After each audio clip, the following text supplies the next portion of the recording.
अभी जो अगला क्वेश्चन हम लेने वाले हैं उसको methods of computation of national income बोलते हैं। इसका रेलेवेंस कितना है एक बार तुम देखोगे तो तुमको पता चलेगा। तुम्हारे सामने इसका क्वेश्चन कितने बार पूछा है वो मैं तुमको बता रहा हूँ। ये रहा, तुम देखो 1 2 3 4 5 6 7 8 9 10 11 12 13 14 15 16 17 बार पूछा है। ये जैसे लास्ट क्वेश्चन बड़ा नॉर्मली रहता है, जैसे कि लॉ ऑफ डिमांड या लॉ ऑफ सप्लाई या types of price elasticity of demand. Normally दो में से एक करना रहता है, तो उसमें इसका आने का चांस काफी रहता है। बाकी जो चैप्टर में जो क्वेश्चन है फीचर्स ऑफ नेशनल इनकम, वो तुम्हारा शॉर्ट नोट है। Circular flow of national income वो तुम्हारा शॉर्ट नोट है। जीडीपी जीएनपी सब दो दो मार्क या चार चार मार्क के शॉर्ट नोट या एक्सप्लेन द कंसेप्ट्स है। ये चैप्टर में ये और इसके बाद वाला क्वेश्चन जो डिफिकल्टीज है, इनमें से एक बड़ा क्वेश्चन आता है और इसका चांस काफी ज्यादा रहता है। अब इसको समझने के लिए पहले तो हम देखेंगे कितने मेथड्स है और फिर हर एक मेथड को एनालाइज करेंगे, स्टडी करेंगे, सो दैट तुमको एक कंसेप्ट समझ में आए जो methods of computation of national income है। सो तुम्हारे सामने एक चार्ट आएगा जो मेथड्स को ग्राफिकल या चार्ट फॉर्म में बताएगा। सो तुम्हारे सामने चार्ट आएगा। बेसिक लेवल पे 3 मेथड्स है जिसकी मदद से नेशनल इनकम का कंप्यूटेशन अपने देश में होता है। हर एक देश का अपना अपना स्टाइल होता है। अपने देश का ये मेथड्स है जिससे नेशनल इनकम कंप्यूट करते हैं। पहला हम इसको प्रोडक्ट मेथड बोलेंगे या आउटपुट मेथड बोलेंगे, दूसरा इनकम मेथड और तीसरा एक्सपेंडिचर मेथड। प्रोडक्ट मेथड को अगेन दो पार्ट्स में हम फर्दर बांट सकते हैं जो तुम्हारे सामने आ रहा है।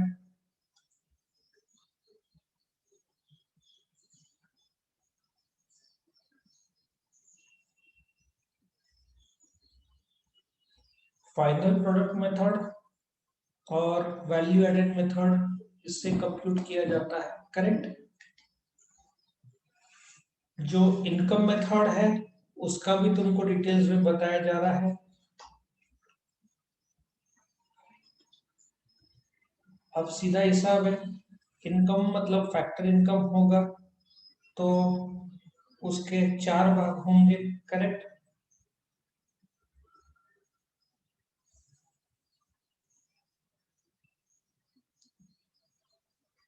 रेंट, वेज, इंटरेस्ट और प्रॉफिट।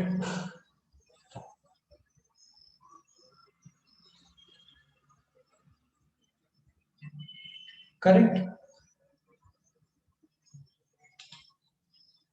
और तुम्हारे सामने आखिरी मेथड आ रहा है जो कि एक्सपेंडिचर मेथड है, जो तुम्हारा c plus I plus D plus X minus M plus R minus P के रूप में बताया है,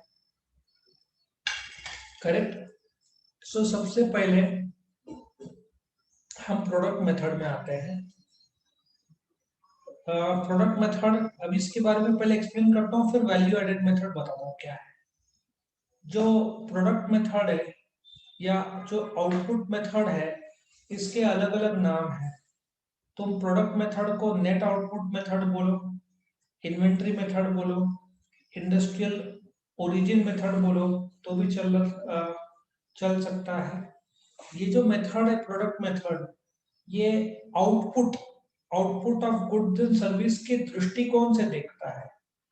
ये मेथड क्या करता है, अपने इकोनॉमी को जो डिफरेंट सेक्टर्स में बांटता है, जैसे कि agriculture, mining, manufacturing, small enterprises, commerce, transport, communication and others. करीबन करीबन 14 सेक्टर्स में बांटा जाता है। तुम बोलोगे 3 ही सेक्टर्स है, लेकिन देखा जाए तो ये अलग अलग मेथड कर देता है सो दैट काउंटिंग में इजी हो। मानते हैं कि मेथड जो है 3 सेक्टर्स है, प्राइमरी सेकेंडरी टर्शरी। लेकिन सेकेंडरी में मैन्युफैक्चरिंग और कंस्ट्रक्शन है, टर्शरी में तुम्हारा अलग अलग सर्विसेज है, बैंकिंग, ट्रांसपोर्ट, कम्युनिकेशन। सो ये क्या करता है, जो अलग अलग सर्विसेज को थोड़ा अलग कर देता है, ठीक है ना। और ये मेथड जब कंप्यूट करते हैं तो डबल काउंटिंग संभालना चाहिए। कई बार गलती से डबल काउंटिंग हो सकता है जिससे नेशनल इनकम ज्यादा दिखे, ठीक है। इसमें एक और कंसेप्ट है इंटरमीडिएट गुड्स का। इंटरमीडिएट गुड्स वो गुड्स है जो, अब जैसे शक्कर या क्रूड ऑयल को फर्दर प्रोसेस करोगे तो पेट्रोल आएगा। और प्रोसेस पहले प्रोसेस करोगे तो आई थिंक केरोसिन आता है, फिर डीजल, फिर पेट्रोल। क्रूड ऑयल ही रॉ मटेरियल है, लेकिन एक एक प्रोडक्ट बनते जाता है। सो इंटरमीडिएट वो गुड्स है जो बीच में प्रोडक्शन कंप्लीट नहीं हुआ है लेकिन मार्केट में उसको बेचा जा सकता है, फिर उसको फर्दर प्रोसेस करके और भी गुड्स बनाते हैं, ठीक है। सो इंटरमीडिएट गुड्स को काउंटिंग नहीं करेंगे क्योंकि हम फाइनल गुड्स को तो काउंट वैसे भी करने वाले हैं, ठीक है ना। फाइनल आउटपुट में इंटरमीडिएट गुड्स जो आएगा ही, इसलिए बीच में जो निकला है इंटरमीडिएट गुड्स जिसको बेचा जा सकता है मार्केट में। अब जैसे शक्कर में मोलासिस ये सब बाय प्रोडक्ट है, शक्कर बनाते समय जो एक्स्ट्रा प्रोडक्ट बनते हैं।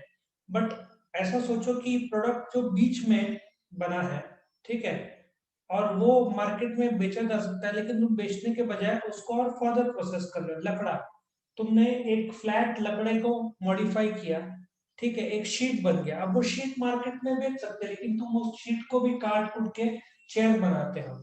सो जो शीट बन गया उसको इंटरमीडिएट गुड्स बोल सकते हैं, ठीक है। सो सिंपल सा है, जो फाइनल प्रोडक्ट मेथड में जो भी क्वांटिटी है मल्टीप्लाई बाय प्राइस करते हैं तो तुमको फाइनल प्रोडक्ट मेथड मिलता है। फाइनल गुड्स वो है जो, इसमें जो पहला मेथड है फाइनल प्रोडक्ट मेथड, या फाइनल गुड्स अप्रोच भी बोलो या फाइनल गुड्स मेथड बोलो, ये फाइनल गुड्स उसको बोलते हैं which are ready for final consumption. तुम डायरेक्टली फाइनली उसको कंज्यूम कर सकते हैं। जो प्राइमरी, सेकेंडरी और टर्शियरी सेक्टर में जो सारे के सारे गुड्स बन चुके हैं, जो कंजम्पशन के लिए तैयार है, उसको काउंट करते हैं। इंटरमीडिएट गुड्स को काउंट नहीं करते क्योंकि वो फिनिश प्रोडक्ट में वैसे भी आने वाला है, ठीक है, क्योंकि फिनिश फाइनल आउटपुट में इंटरमीडिएट प्रोडक्ट भी शामिल है। अभी जो ब्रेड बनता है उसमें जैसे गेहूं, ब्राउन ब्रेड जिसको बोलते हैं, गेहूं और जो दूसरा मिक्स करते हैं केमिकल या जो भी कंटेंट है, हम क्या काउंट करेंगे, ब्रेड को काउंट करेंगे। वो जो गेहूं का जो पाउडर है, फिर उसमें गोंद डालते हैं या कुछ दूसरा कुछ डालते हैं, ठीक है, ये सब इंटरमीडिएट गुड्स होगा। लेकिन तुम जो फाइनल ब्रेड बनाते हो तो ब्रेड का वैल्यू काउंट होगा, इंटरमीडिएट का, बाकी आटे का नहीं काउंट होगा क्योंकि वो इंटरमीडिएट है। हम फाइनल गुड्स में इंटरेस्टेड है। तो फाइनल गुड्स अप्रोच इकोनॉमी को 14 सेक्टर में बांटता है, ठीक है, 3 भाग में, प्राइमरी, सेकेंडरी, टर्शियरी, उसको सब 14 पार्ट में बांटता है और फिर उसका टोटल लेता है। अभी वैल्यू एडेड अप्रोच कहाँ पे होता है, let us understand value added approach क्या है। अभी तुम्हारे सामने मैं एक चार्ट या शेड्यूल प्रेजेंट करूंगा जिससे तुमको इजी पड़ेगा। अभी देखो, तुम्हारे सामने आया, एक शर्ट की वैल्यू कितनी है, 270 रुपए, दिख रहा है सबको, सबको दिख रहा है, सबको दिख रहा है। Yes sir. अभी तुम 270 रुपए काउंट करो शर्ट का, या तुम क्या कर सकते हो, कॉटन का 40, फिर यान का 60, मतलब वैल्यू ऐड किया 20 रुपया, फिर ये 80 रुपया, वापिस 20 रुपए का एडिशन हुआ, फिर वापिस 10 रुपया।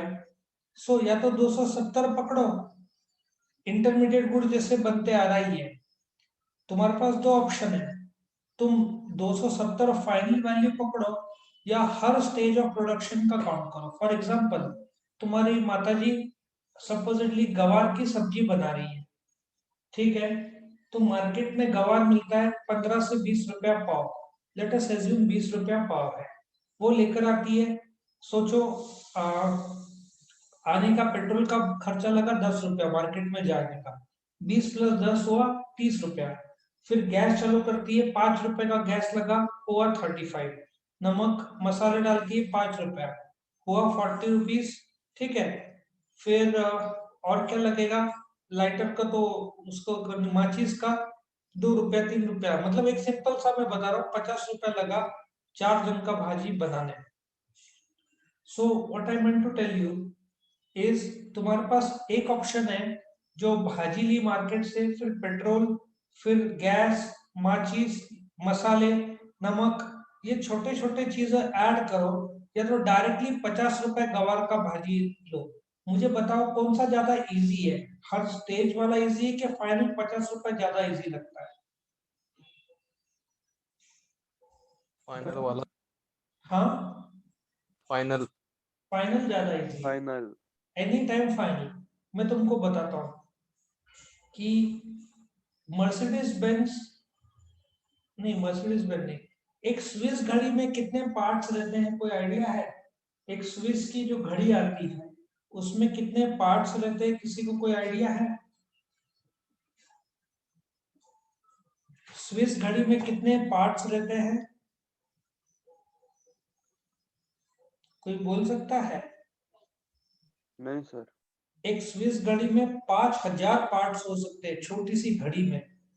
इंडियन घड़ी में 750 जितने पार्ट्स होते हैं, स्विट्जरलैंड की घड़ी में it could be as high as 5000 parts.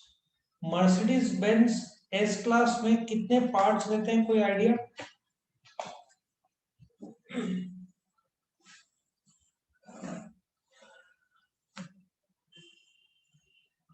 हम्म,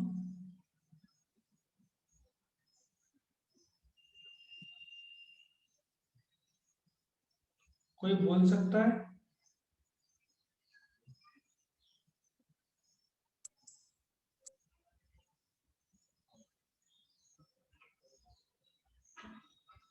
कोई बोल सकता है? तुमको विश्वास नहीं होगा, एक मर्सिडीज बेंज एस क्लास में 60,000 पार्ट्स लगते हैं। तुम हर जगह वैल्यू एडेड कैसे कर पाओगे? ये भी जाने दो, लेट अस चेक आउट कौन होशियार है, किस होशियार मतलब किसको याद है। एक बोइंग 747 में कितने पार्ट्स कर लगते हैं, कोई बोल सकता है? बोइंग 747 प्लेन में कितने रॉ मटेरियल, कितना पार्ट्स रहता है, कोई बोल सकता है? Including the screw and nuts bolts, किसी 1 को? लाख के आसपास। नजदीक है तो 60 lakhs। कितना? 60 लाख। 6 लाख नहीं, 60 बस 60 गुना कम था तेरा। 1 लाख तो स्क्रू एंड नट्स तो जोड़ने जाएगा तो ऐसे ही बन जाएगा। 60 लाख पार्ट लगता है। उसका पेट्रोल टैंक कितने कैपेसिटी, 2.25 लाख लीटर का, 1,85,000 लीटर का कैपेसिटी रहता है। ठीक है, सो 60 लाख पार्ट्स में तुम कहां से वैल्यू एडेड करोगे? गवर्नमेंट अकेला बोइंग 747 में बैठ जाएगा फिर तो। इसलिए वैल्यू एडेड अप्रोच बहुत कठिन अप्रोच है, क्योंकि वैल्यू एडेड हर स्टेज ऑफ प्रोडक्शन में तुम जोड़ते हो। और जैसे कि कॉटन लिया 50 रुपया, उसमें काम किया 20 रुपए, तो ऐसे जो वैल्यू एडेड में तुम ऐड करते चलो। ठीक है, लेकिन वैल्यू एडेड बहुत कठिन स्टेज है, क्योंकि तुमको हर स्टेज में ध्यान देना पड़ता है और केयर ऐसा लेना पड़ता है कि सेल्फ कंजम्पशन जो है, जो फार्मर ने सपोजिटली आउटपुट निकाला 100 किलो गेहूं, 20 किलो खुद के लिए कंज्यूम किया। सो मेरा सवाल तुमसे ये है कि आउटपुट 100 किलो काउंट करेंगे कि 80 किलो काउंट करेंगे जीडीपी में?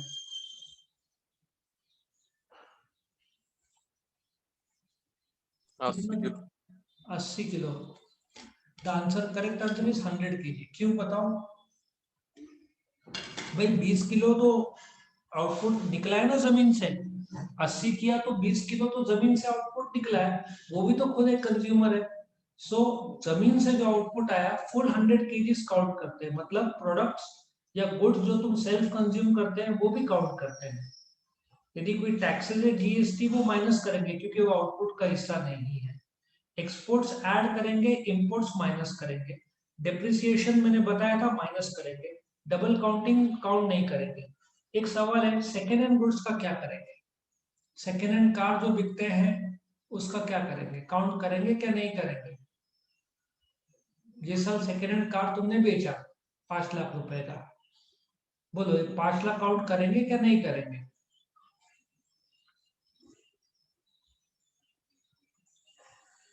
गलत तो गलत, सही तो सही बोलो। सपोजिटली एक मर्सिडीज बेंज है, वो तुमने बेची 20 लाख रुपए में, ठीक है? तो इस साल जीडीपी में काउंट करेंगे नहीं करेंगे, मुझे बताओ।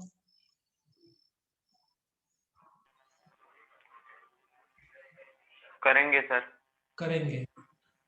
नाउ 2 साल पहले जब मर्सिडीज बेंज बनी थी 50 लाख की, तभी काउंट किया था, यस और नो? तभी काउंट Yes. किया था। वही सेम प्रोडक्ट आप बेच रहे हो तो कैसे काउंट करेंगे? डबल काउंटिंग हो जाएगा। समझ में आ रहा है तुमको? वैल्यू एडिशन नहीं हुआ है देश में, देश में तो वही कार थी। लॉजिक समझ में आ रहा है? Logic Yes. समझ। तो इस साल सेकेंड हैंड कार काउंट नहीं करेंगे, लेकिन सेकेंड हैंड कार पे जो दलाली दिया वो तो नया है, so commission on second hand car count करेंगे, but second hand car count नहीं करेंगे क्योंकि उसका ओरिजिनल जब बना था तभी काउंट। सो तुम्हारा, तुम जब सीख रहे हो तो गलत आंसर एक्सपेक्टेड होता है, इसमें कोई प्रॉब्लम नहीं मुझे, ठीक है? सो आउटपुट मेथड भारत जैसी जगह में काफी यूज होता है, खास करके एग्रीकल्चर, माइनिंग, मैन्युफैक्चरिंग, ये सब जगह पे काफी हद तक ये मेथड यूज होता है। सो प्रोडक्ट मेथड में फाइनल गुड्स और वैल्यू एडिशन मेथड है। सो अपने देश में तुम ऐसा बोल सकते हो, agriculture, forestry, fishing, mining, large scale manufacturing में ये मेथड यूज होता है, ठीक है? सो अभी हम क्या करते हैं, वापस इसमें आते हैं, सेकंड लेवल पे आते हैं, इनकम मेथड। इनकम मेथड जब तुम करोगे तो मैं चाहता हूँ थोड़ा यूनिवर्सिटी के नोट्स में 2 लाइन एक्स्ट्रा है, मतलब rent, wage, interest, profit plus MI plus X minus M दिया, वो जोड़ देना। अभी इनकम मेथड क्या होता है, इसको बोलते ना फैक्टर कॉस्ट मेथड भी बोल सकते हैं। मैंने जो बताया था ना तुमको, सिलेबस में नहीं दिया इन लोगों ने, फैक्टर कॉस्ट मेथड। अभी ये मेथड क्या बोलते हैं, जो इनकम मिलता है अपने देश में सारे सिटीजन्स को, ठीक है, किस रूप में मिलेगा? फैक्टर्स ऑफ प्रोडक्शन, तुमने जो या तो मजदूर मेहनत किया है तो तुमको लेबर का वेजेस मिला है, जमीन का रेंट मिला है, so rent, wage, interest, profit, ये सारे के सारे इनकम जो तुमको मिला है, ठीक है? अब सवाल ये है कि ये तुमको कहाँ से, गवर्नमेंट को डेटा कहाँ से मिलेगा? हर साल अपने देश में 8 करोड़ लोग इनकम टैक्स भरते हैं। 130 करोड़ की जनता में सिर्फ 5 to 8%, ये अमेरिका में आंकड़ा 60% लोग टैक्स भरते हैं, अपने देश में सिर्फ 7 to 8% भरते हैं, वो भी डिमोनेटाइजेशन के बाद में बढ़ा दे तो सिर्फ 3 से 4 करोड़। शेयर बाजार में कितने लोग हैं? 4 से 5 करोड़ ही लोग हैं, उससे ज्यादा लोग नहीं है, ठीक है? सो अपने देश में ज्यादा लोग नहीं है। सो बोलने का तात्पर्य यह है कि सी जो इनकम मेथड है, एक सेकंड, हाँ, इसमें जो 4 चीजें हैं, रेंट, वेज, इंटरेस्ट और प्रॉफिट, ठीक है? रेंट, वेज, इंटरेस्ट और प्रॉफिट जो है ये अपने सिटीजन्स को मिलता है, ये इनकम टैक्स रिटर्न से मिलता है। 3-4 करोड़ लोग सिर्फ भरते थे, अभी आंकड़ा बढ़ के 8 करोड़ जितना हो गया डिमोनेटाइजेशन के बाद। तो वो एक जरिया है गवर्नमेंट के पास इनकम टैक्स रिटर्न देख के पता लगाना। सो ये फैक्टर इनकम है, और जो जीएनपी में इनकम मेथड में रेंट, वेज, इंटरेस्ट, प्रॉफिट बोला है, इसमें मिक्स्ड इनकम और एक्सपोर्ट माइनस इंपोर्ट भी काउंट किया जाता है। लेकिन इसमें क्या काउंट नहीं करते, जैसे कि ट्रांसफर पेमेंट है। ट्रांसफर पेमेंट क्या होता है? जैसे कि स्कॉलरशिप, गिफ्ट, डोनेशन, चैरिटी, जिसमें तुमने काम नहीं किया है, या अनपेड सर्विस, जैसे कि हाउस वाइफ है, हाउस वाइफ को कोई पगार नहीं दिया जाता, वो काउंट नहीं करते हैं। सेकेंड हैंड गुड्स काउंट नहीं करते हैं। अब मेरा एक सवाल है तुमको, शेयर्स काउंट करते हैं क्या? शेयर्स ऐड करें, शेयर्स का जो टर्नओवर होता है वो काउंट करेंगे क्या नहीं करेंगे?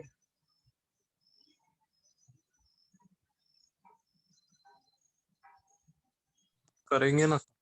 सो शेयर्स को पेपर वेल्थ बोलते हैं। वो तो दिन में 10-10 हजार करोड़, तो इंडिया का तो अमेरिका से भी ज्यादा हो जाएगा। सो शेयर्स का खरीदी बिक्री पेपर वेल्थ माना जाता है, इसलिए उसको काउंट नहीं करते हैं। ठीक है ना? सो इस प्रकार से जो वाटर सप्लाई सब काउंट होगा।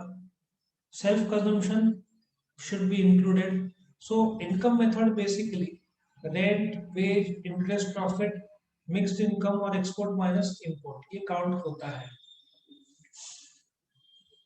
एक मिनट, वैल्यू एडेड ये तो मैंने बता दिया है। और लास्ट मेथड जो है बड़ा इंटरेस्टिंग है, एक्सपेंडिचर मेथड। इसमें जो फॉर्मूला है मैंने ऑलरेडी तुमको एक्सप्लेन किया है।